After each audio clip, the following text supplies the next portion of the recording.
तो बच्चों let's read this question. The question says यहाँ पे डायरेक्शंस गिवन है इन द क्वेश्चन, दो स्टेटमेंट्स गिवन है, स्टेटमेंट 1 एंड स्टेटमेंट 2।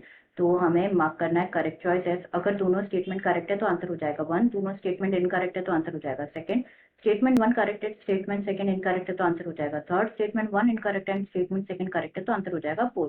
तो स्टेटमेंट 1 यहाँ पे गिवन है कि जो पीसीआर है एक पावरफुल टेक्निक है to identify many genetic disorders, and statement 2 यहाँ पे गिवन है कि जो एलिसा है ये बेस्ड है on the principle of antigen antibody interaction. तो सबसे पहले बात करेंगे यहाँ पे अबाउट दी की कॉन्सेप्ट। तो जो की कॉन्सेप्ट इस क्वेश्चन में यूज किया गया है that is PCR and ELISA technique. तो बात करेंगे यहाँ पे about PCR technique first.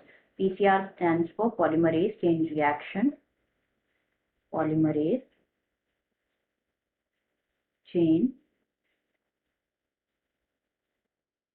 Reaction. तो बात करें यहाँ पे अबाउट पीसीआर टेक्निक, तो क्या होता है बेसिकली जो प्रेजेंस होती है ना पैथोजन की दैट इज बैक्टीरिया और वायरसेस, ये नॉर्मली सस्पेक्टेड होगा तभी जब जो पैथोजन जो कि प्रोड्यूस करता है डिजीजेस लाइक सिम्टम्स प्रोड्यूस करता है।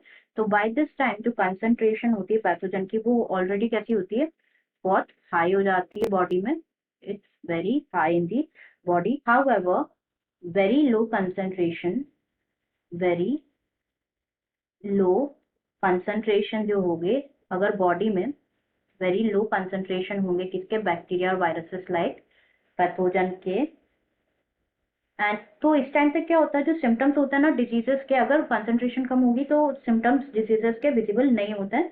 तो ये जो है जो लो कंसंट्रेशन होती है बैक्टीरिया और वायरसेस की, इसको डिटेक्ट किया जा सकता है by the amplification of their nucleic acid, by the amplification of their nucleic acid, of their nucleic acid by PCR technique। तो जो PCR है एप्लीकेशन अगर हम देखें तो जो PCR है डिटेक्ट करते हैं very low amounts of DNA, detect करते हैं very low amount of DNA को डिटेक्ट करते हैं। एंड जो पीसीआर है इसको ना रूटीनली यूज किया जाता है टू डिटेक्ट दी एचआईवी को डिटेक्ट करने में यूज किया जाता है in the suspected AIDS patient. Next इसको ऑल्सो यूज किया जाता है to detect the mutations, to detect the mutations in genes in the suspected cancer patient. जो सस्पेक्टेड कैंसर पेशेंट्स है उनमें जो जीन म्यूटेशंस होता है, जेनेटिक म्यूटेशंस, उनको डिटेक्ट करने के लिए भी यूज किया जाता है। एंड ओवरऑल जो पीसीआर है ये एक बहुत ही पावरफुल टेक्निक है to identify many genetic disorders, genetic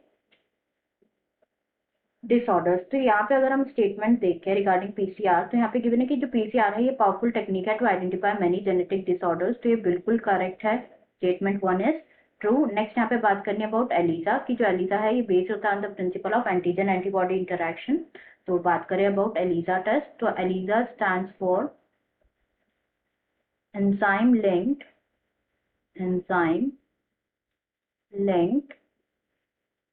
immunosorbent assay, immunosorbent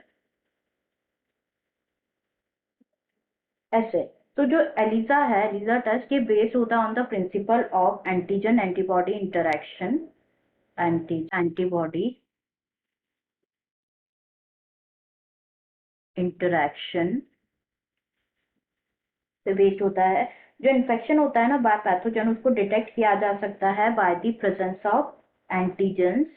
antigens जो कि केमिकली क्या होते हैं, प्रोटीन्स और ग्लाइकोप्रोटीन्स होते हैं, और उनको डिटेक्ट किया जा सकता है बाय डिटेक्टिंग द एंटीबॉडीज जो कि सिंथेसाइज होते हैं अगेंस्ट दी पैथोजन। तो यहाँ पे स्टेटमेंट गिवन है कि जो एलिसा है ये बेस्ड होता है on the principle of antigen antibody interaction. तो ये स्टेटमेंट भी ट्रू है यहाँ पे। तो दोनों स्टेटमेंट ट्रू है, तो हमारा आंसर क्या हो जाएगा 1, that is both statement 1 and 2 are correct. Answer will be option 1। I hope you understood it well. Best of luck.